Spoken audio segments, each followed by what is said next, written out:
আসসালামু গাইস, তো চলে আসছি ভাইয়ের বাসায়। বাট আমার বড় ভাই, তো যার সাথে অনেকদিন দেখা হয় না, আমার সাক্ষাৎ হয় না। আজকে চলে এসেছি আমরা অনেকেই। তো এখানে আমার ভাইয়ের বাসায় আমি চলে এসেছি। জানেন আপনারা, এখানে আমার ভাই তো একটা জসিম চিনেন আপনারা। তো এই ভাইও এই এলাকারই।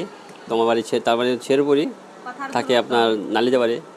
তো আজকে ভাইয়ের বাসায় দেখি অনেক মেহমান, এখানে অনেক মেহমান চলে এসেছে এখানে। তো এইসব মেহমান নিয়ে চলে আসছি এখানে। তো এরা মনে হয় খাইতে না, এরা সকালে না খাই আছে, মনে হয় এক সপ্তাহ খাই না। এদের জন্য খাবার নিয়ে আসছি। তো আপনি আইসে কেমন লাগছে সেখানে? হ্যাঁ, আপনার নামটা কি জানি? সেলিব্রিটি মানুষ না? তো আপনি কেমন লাগছে?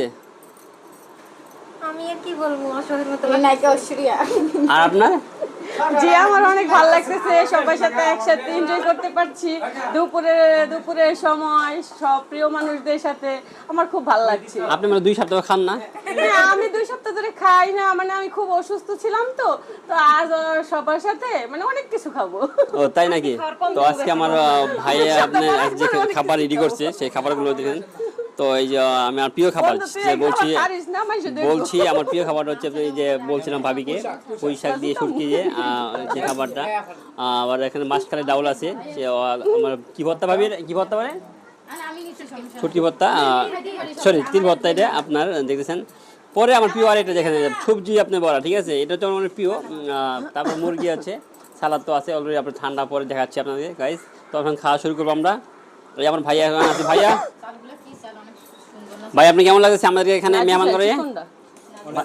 হ্যাঁ, তো চিনেন ভাই আমার সোহাগ ভাই, তার বাসায় এসেছি। তো অনেক কষ্ট দিতেছি আমরা, কারণ আমরা অনেকে আসছি, ভাইয়া অনেক কষ্ট হচ্ছে, কি করব। তো ভাই অনেক কষ্ট পাচ্ছে। ভাই ভাবিরা অনেক ভালো। ভাই আমাকে ভাত না দিয়ে ওদের খাওয়াই যাচ্ছে, আমার খালি ভাবে পেটে, চিনতে পারছেন আমার পেটে এখন ভাত নাই এখনো, কিন্তু ওই যে ওদের খাওয়াই যাচ্ছে, ওরা খাইতেছে। আপনার খাওয়া লাগবে না, আপনার শরীর স্বাস্থ্য ভালো আছে, আমরাও সুস্থ, আমরাই খাই। গাইস আমি ভালো আছি, চিন্তা করেন। তুমি আগে খাবাই।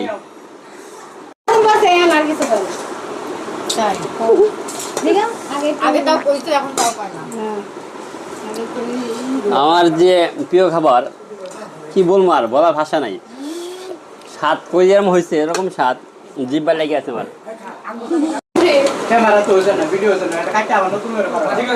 অনেক স্বাদ, একটু স্বাদ কে সেই স্বাদ আমার ভাবি রান্না, মানে আমার ঢাকা শহরে সেই স্বাদ। যারা খাইতে চান চলে আসেন সোহাগ ভাইয়ের বাসায়।